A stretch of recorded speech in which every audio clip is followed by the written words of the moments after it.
दुनिया के सबसे ऊंचा युद्ध क्षेत्र सियाचिन में अपने सेवा देते हुए विदर्भ के वीर सपूत ने अपने प्राण की आहुति दे दी है। बुल्ढाना जिले के चिखली के कैलाश पवार सियाचिन में शहीद हुए थे। बुधवार को शहीद कैलाश पवार का उनके गृह शहर चिखली में पूरे सम्मान के साथ अंतिम संस्कार हुआ। सियाचिन को दुनिया में सबसे ऊंचा युद्ध क्षेत्र कहा जाता है, जो काराकोरम रेंज में समुद्र तल से 20,000 फुट की ऊंचाई पर है। सियाचिन ग्लेशियर में तापमान -60 डिग्री सेल्सियस से भी नीचे जाता है। साथ ही यहाँ हिमस्खलन और भूस्खलन होना एक साधारण सी बात है। इस कठिन परिस्थिति में भी हमारे वीर जवान अपनी पूरी साहस का परिचय देते हुए यहाँ मातृभूमि की रक्षा के लिए पूरे साल तैनात होते हैं। सेना में कार्यरत जवानों के लिए यहाँ सेवा देना किसी चुनौती से कम भी नहीं है, क्योंकि यहाँ वीर सैनिकों को दुश्मन सेना के साथ ही मौसम का भी सामना करना पड़ता है। इस विषम परिस्थिति में सियाचिन में अपनी ड्यूटी निभा रहे विदर्भ की धरती से जन्मा चिखली का वीर सपूत देश के खातिर शहीद हो गया।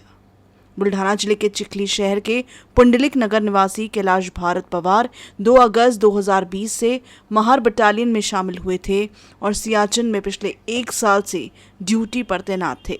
वो 1 साल पूरा होने पर 1 अगस्त को ही छुट्टी पर अपने घर आने वाला था, लेकिन शायद नियति को कुछ और ही मंजूर था। भारत माता के ये वीर सपूत ने सियाचिन में ही पहाड़ी में ही अपनी जिंदगी की अंतिम सांस ली और वहीं शहीद हो गया। बुधवार को शहीद कैलाश का पार्थिव शरीर उनके गृह शहर चिखली पहुंचा, जहां फूलों से सजे वाहन में अंतिम यात्रा निकाली गई।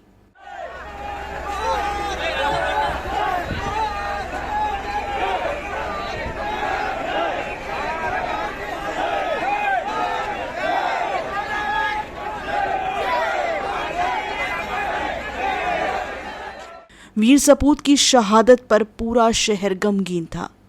जो वीर पुत्र छुट्टियों में अपने घर लौटने वाला था, उसकी जगह तिरंगे में लिपटा उसका शव पहुंचा।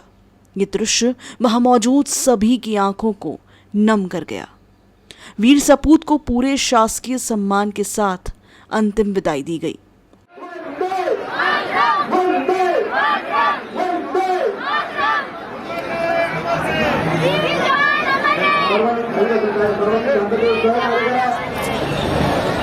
भारत माता की, भारत माता की, वंदे वंदे।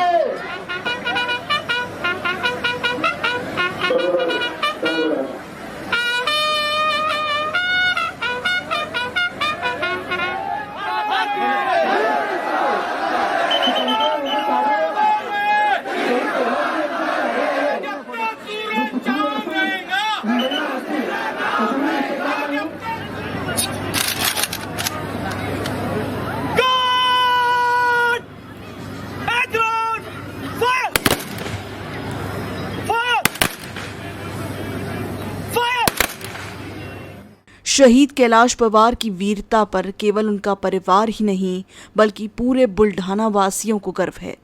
उनको अंतिम विदाई देते वक्त जयकारे की गूंज वीर सपूत को अपनी श्रद्धांजलि दे रही थी। जिले के पालक मंत्री डॉक्टर राजेंद्र शिंगने के साथ ही वरिष्ठ अधिकारी भी उपस्थित थे। वीर सपूत की वीरता पर पूरे यूसीएन परिवार की ओर से नमन।